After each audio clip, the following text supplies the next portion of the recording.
Today we are going to talk about the plot of the story. Now, if you haven't seen on my social media this week, I basically decided to change the way that I outline my plot, and I'm going to be using Brandon Sanderson's plotting method or outlining method as he discusses it in his BYU lectures on YouTube. I will be linking down in the description for you to those lectures so you can go check it out. But basically, what I'm going to do and what I decided was, because I have multiple characters, more than what I am used to and what I've done in the past, I was afraid I was going to get completely overwhelmed if I just start with one of the structures and try to build the story through that. Today, I'm just quickly going to give you an overview of what Brandon Sanderson's outlining method actually looks like and how he explains it. He also has an example outline of one of his books on his website, which I'll also link in the description down below for you.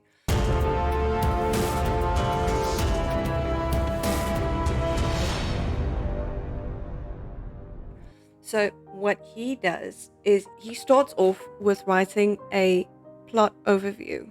So, what that is basically the tone of the story. It includes the main character or characters if you've got more than one, and what you want to happen in the story, right? So, this is normally for him just a small paragraph that outlines what the plot actually is going to be about, who's involved, and what type of feel that he wants to evoke through the story. That is like it's quick paced, or it's humorous, or it's dark, or whatever the tone that he wants to set for the story, he makes sure that he includes it in that plot overview. He does also do character and setting overviews, like with his main characters, side characters, and then also the setting. But because I've basically done the characters already and I intend to go deeper into the setting on the next part of my brainstorming and plotting process, I am not going to include it in the specific outline yet. So the next thing that he suggests that you do, go and try and figure out the plot archetypes that you want to use in your story. Now, this is things like, is it a mystery? Is it a quest? Is it a love story? Are you going to do some kind of information plot? Is it a heist? What is the type of plot that you want to do in your story? Now, for me, with this epic fantasy that I'm writing, I have multiple plot archetypes that I will be going through in my story. And that is why I thought this method will work really well for me, because I don't want to let one of the plot lines get lost in the wayside. And this way, I won't do that, hopefully. So, once you have your plot archetypes figured out, then what he suggests you do is you go look at other mysteries, other quest stories, other love stories, or whatever your plot archetype is, and see what's the expectations for that plot archetype. And then what he does is he will take each of them on their own and he will just make a bullet point list of all the things he wants to happen in that specific plot line. And the one thing that he also does, sorry, I almost forgot about that, is before he gets to the bullet points, what he'll first do is he will say how he wants that plot line to end. So, what is the conclusion of this plot line? Then he will work his way backwards to see how can he get the characters from the start to that finish that he intends for them to have. So once he's got the bullet points for each of his stories, so mystery will have their bullet points, the quest will have its bullet points, the love story will have its bullet points, and then what he does when he starts drafting, he will say, okay, for the start, the first chapter or the first scene or whatever, I'm going to take that bullet point, and I'm going to write that first scene or chapter. And then the next one, I'm going to take that one, and maybe another one there, and I'm going to write that one.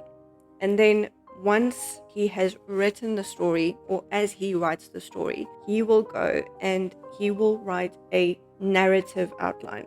So basically, he will take all the things that he has done the bullet points, and he will write it in a paragraph or 2 or 3 or 5 or how many there are, depending on the length of your story, of the order in which the bullet points makes it into the story. And in this way, he can make sure that there is enough of each of these plot lines throughout the story, so as not to have like 6 chapters devoted to the quest and then 1 for the mystery, and then again 3 chapters for the quest and 2 for the romance. And then when we get to the end of the book, you still have a bunch of stuff for the love story and the mystery to do, and the quest is basically complete.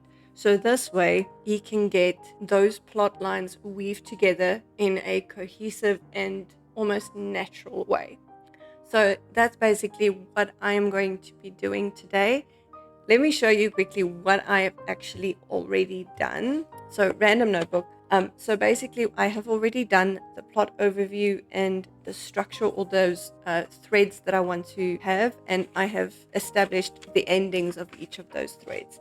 What I'm going to do now is, on my computer, I've opened up a Word doc, and I am going to list out all of the bullet points for each of those plot threads that I've created. And once I've done that, I can basically then next week, hopefully, I should get everything done today. So next week, what I intend to do is I want to take those plot threads that I have created with the bullet point lists, and I want to see what setting elements do I need to create to facilitate the things that I want to happen in the plot.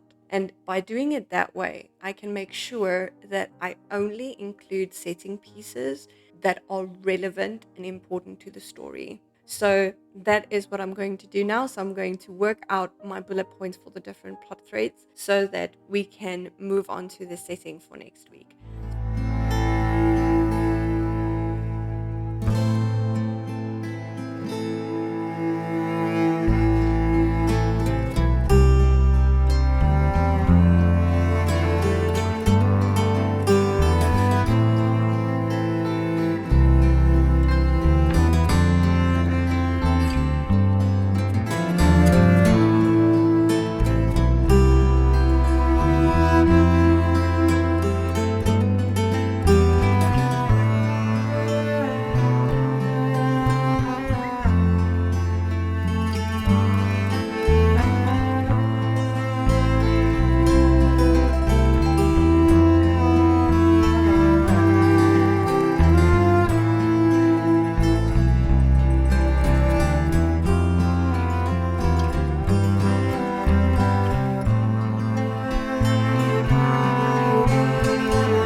So I really hope that this week's episode has inspired you to look at your story in a different way. Because as I said in my social media post and earlier in this episode, I would have done my plotting and my outlining exactly the same as I have in the past. But I realized it was not the smartest move for this particular story. And that's just one thing that I just want to encourage you, that sometimes your process will shift and change depending on the story that you're busy with or the time in your life where you're at. So don't be discouraged when you need to find a new way to make it work. If you need to adjust your own methods or your own process, don't be afraid of it and give yourself grace. If it doesn't work, just take a step back and see, okay, this did not work or this will not work. What else is there for me to try? All right, so if you want to see more of how I go through this process for my Writing Journey 2.0 project, which is still unnamed at this point, I usually leave names and things to the very last minute, like the name of my book, names of my characters and places, those types of things. I kind of leave it off till the last bit, because if I decide on them too quickly, I tend to always change my mind halfway through.